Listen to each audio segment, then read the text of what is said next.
My name is Lisa Boivin. I'm a member of the Dene First Nation, and I am the daughter of Little Wolf and the Most Gentle.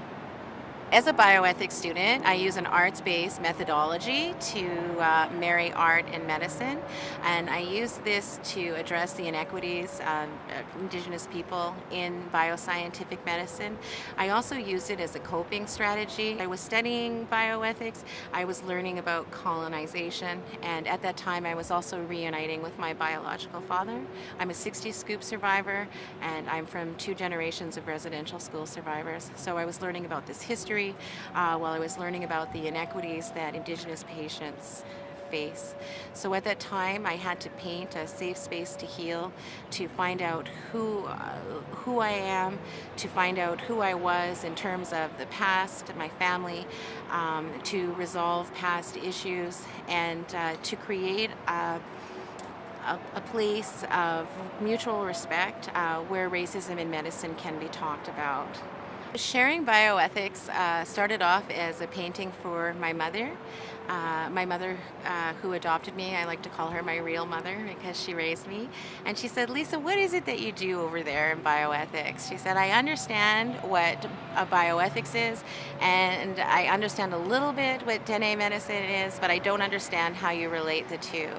So I painted a piece of 2 circles of medicine, and then I connected a clinician and myself holding hands, and we were creating a new circle of medicine. As Dene people, we believe that we all have circles of medicine. All of us carry circles of medicine. And so in this painting, I'm joining hands with a clinician, creating a circle of medicine, sharing bioethics for all who are listening. If you look at the painting, there are many bioscientific items that people recognize immediately. There's a thermometer, there's an x-ray, there's a heart monitor, and so on. People can identify those immediately. On the Indigenous side or the Dene side, there are different aspects of traditional medicine. There's a raven who is master of the sky, squirrel, master of the ground. There are strawberries. All of my paintings have strawberries in them. They're a very sacred item. The word for strawberry in my language, the translation is little heart. And when I learned the word strawberry translated as little heart, I had a vision of my grandmother dressing or butchering a caribou and opening up the caribou, looking at the chest and seeing the heart resting in the flora that is our body. Similarly, the strawberry rests in the flora of the earth, and it's connected to everything and gives life to everything. Caribous are also a part of my paintings. There is a teaching about survival, how the older caribou teach the younger caribou to survive. The caribou trails deviate slightly every generation, just like our medicine deviates or changes every generation. We do that for survival as well. As I was preparing for this video, I talked to my father about the caribou. As I mentioned earlier, I am from the Dene First Nation, and that's in the Northwest Territories on the south side of Slave Lake.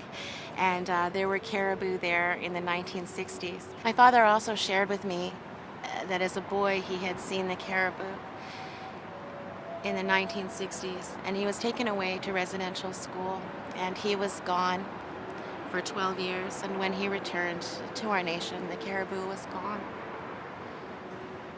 So when I paint the caribou antlers in the painting, I paint them for my father.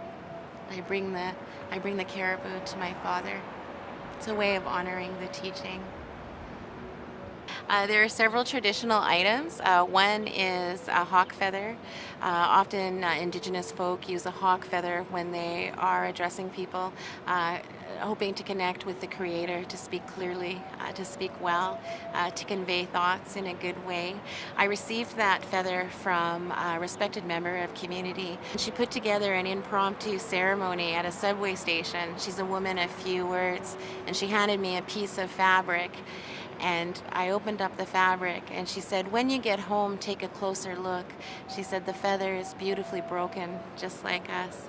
And the feather is magnificent, and it is beautifully broken. And if you look close enough in the painting, you can see that I've painted a flaw in the feather. I painted that feather in several paintings, and I also carry that feather with me. There is also a drum in the Dene circle medicine. Dene people believe that the drum carries all of our ancestors. I also have a tobacco pouch, and we use tobacco pouches for gratitude, for requests to connect with Creator. I use an arts-based methodology to demonstrate the need for cultural safety in bioscientific medicine. My paintings always start on a black canvas, and if you paint with oils or acrylics, you notice that black is the most aggressive color on the palette and always has the potential to blot out brighter colors. But on my paintings, the black will never blot out the bright strawberries, the bright flowers, the bright teachings. So I am challenging the clinical and colonial gaze of the Indigenous patient while illuminating the resilience of Indigenous culture and Indigenous peoples. Canada's dark colonial history rests on the shoulders of all Indigenous peoples. Culture will never die. It will always be resilient. It will always be as bright and beautiful and alive as our peoples.